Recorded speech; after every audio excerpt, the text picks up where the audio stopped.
Alright guys, welcome back. We got Boardwork 9 with Dr. Carmack, and this time I actually found the 4th edition of the book. Because I know everyone's been running out of problems in section 5.2 to do, and so I think, I don't know, some people have been doing ones from 5.1, I don't know. Anyway, I was going to do one from 5.1, but then I found the 4th edition of the book, and it actually has a couple extra problems at the end of the problem set. And so this is actually going to be problem 18 from the 4th edition. So let's jump right into it. Okay, so we have prove that this K/I ring has no nilpotent elements if and only if I is radical, okay? So we're going to first do, this is an if and only if, so we have to prove both directions, okay? So we're going to first prove that, first suppose that this K ring, we're going to first just go one direction, has no nilpotent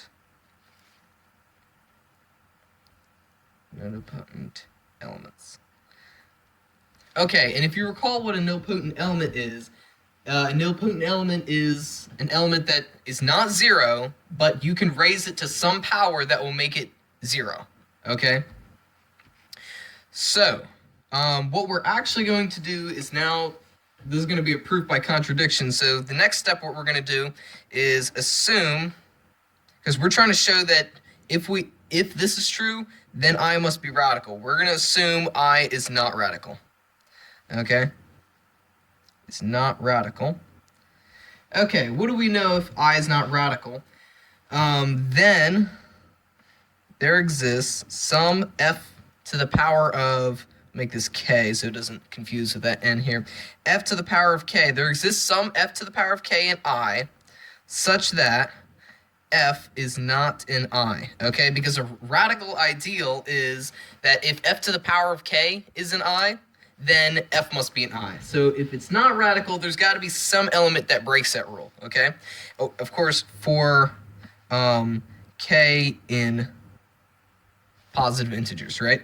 K is some positive integer. Okay.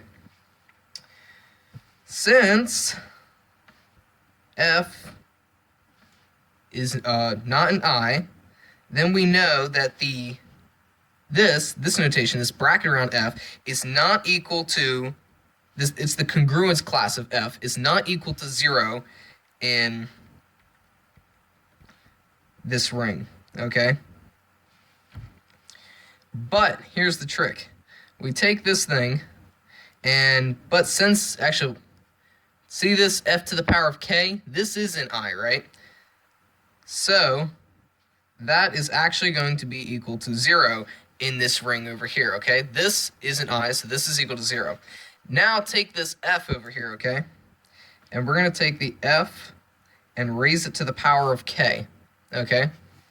And now this is going to be equal to, because you can write all this out like this, dot, dot, dot, right? A whole bunch, k these terms, and then you can just use that multiplication rule that basically you can put the exponent on the inside.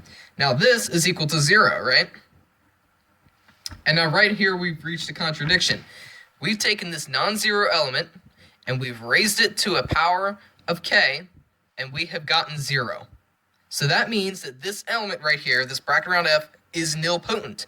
But what we've assumed up here is that it has no nilpotent elements, and then our second assumption has made everything break. Okay, so this is a contradiction, and so we can conclude that I must be radical. I must be radical. Okay, and that proves one direction. So now let's go to the other direction. Is suppose.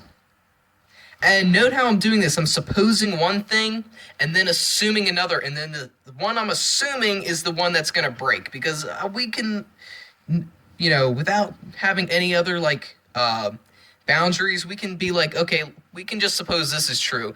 And now, is it necessary that, this is the part we don't know we can assume is true on top of that, okay? So we're going to suppose that I is radical. Let's go in the other direction. Radical. And now assume that this K ring And now, again, we're going to do a proof by contradiction. So we're going to assume that it has no nilpotent elements, okay? Has a nilpotent.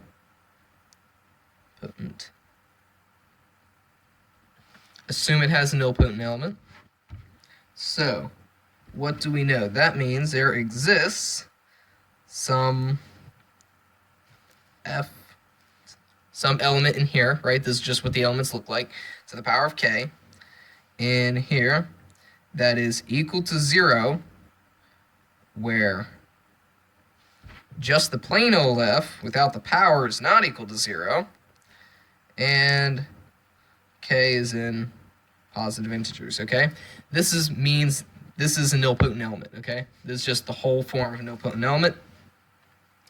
Okay, so now what we're going to do is we're going to take this one that's supposed to not be equal to 0, okay? And, okay, sorry. How will we do this? Let's see.